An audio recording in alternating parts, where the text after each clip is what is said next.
just want to add to what has been said, and particularly with what Nishtha and Abhro and Gautam also mentioned, that it was really not really an explanatory story about what was, what the details of each story was, but to actually share, to actually explore the feeling of what happens to cities in today's kind of neoliberal, moment where cities are actually serving something else and not people who are living in it.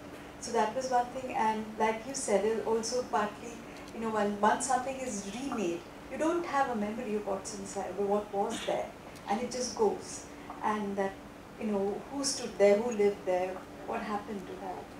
I suppose this happened when Delhi Metro was made as well, but we don't know these stories because nobody did this exhaustive job of actually documenting what was happening. But today, this film is so important, and I think most people should be watching it because this kind of development is happening in all small cities and towns, and now the struggle that we are facing in Bombay with the new development plan and the metro construction.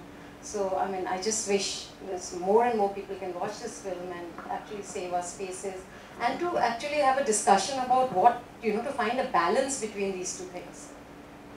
So, it's not, I mean, none of the people who are protesting, I mean, many of them are like engineers and architects, and they're not, it's not just, as the Chief Minister of that time called them dismissively, the Greens should stay away.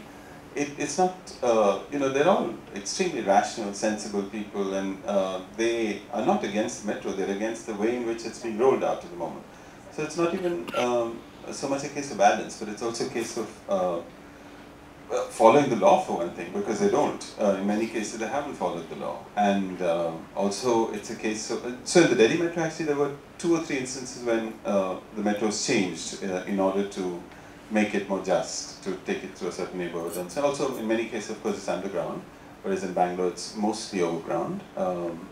And the reason given is because they say that it's much cheaper to take it overground. But it's cheaper because you don't pay people, you don't compensate people who lose their homes and all that. If you were to do that, then actually it might turn out to be far more expensive.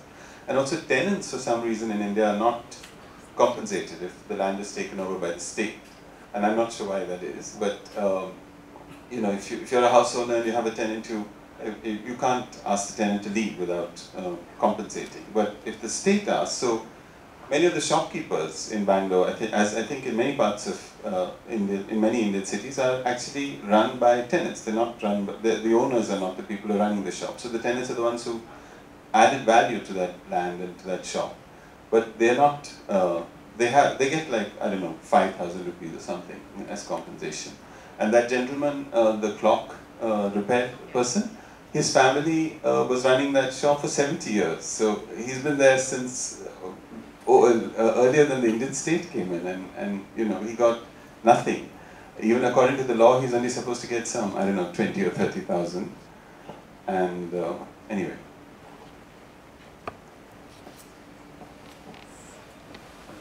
There's a mic pass. Thanks a lot. This was very powerful. I think especially for Usha, Malini and I, who grew up together in the Bangalore of the 1960s. I just want to thank you for making something that really makes your hair stand on end. And I wanted to know what the response was when you screened this in Bangalore, and whether you had any bureaucrats present in the audience, and how did that screening go? I mean, I'm just kind of curious. Yeah, and to Usha, it was actually, the Bangalore screening was the best so far. It was really very good. If they were, then they didn't stand up and present themselves after the screening, so we don't know if they were there. But Naresh, the architect, he was there, and actually he was quite sporty, but he was there.